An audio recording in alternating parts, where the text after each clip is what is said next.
Well, as hundreds of thousands of students head back to school, here's a story you need to know about. A new law in Georgia affects when you need to stop for a school bus as it picks up or drops off students. Yeah, and it's a bit confusing and not everyone's happy about it. Sky Fox Traffic's Katie Beasley has the details in a back to school edition of Traffic Law Tuesday.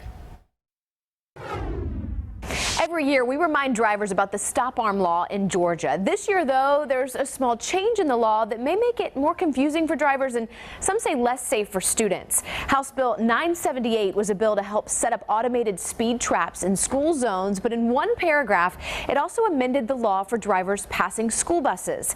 Before, only a grass or concrete median meant drivers heading in the opposite direction didn't have to stop.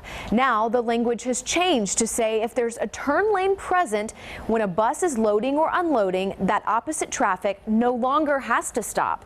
Local school districts and leaders with the Georgia Association of Pupil Transportation are worried this change will create confusion, more wrecks, legal challenges, and potentially more dangerous bus stops. Authors of the bill have said that wasn't their intention. They were starting to get the drill down. Everybody kind of knew when you're supposed to stop and not stop. Now that water's muddied some. And our largest concern is when you don't have to stop, if that's ambiguous, that endangers the lives of students. Now, buses in Georgia aren't routed for stops where students have to cross multiple lanes of a highway with a turn lane, but that doesn't mean the students don't find ways to cross those highways after the bus is gone. Some transportation officials say the law before was easier for many drivers to understand. A physical, concrete or grass median meant you didn't have to stop.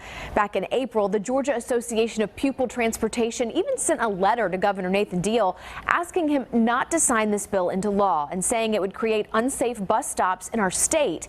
It was signed anyway and went into effect on July 1st. There's some great points in the bill.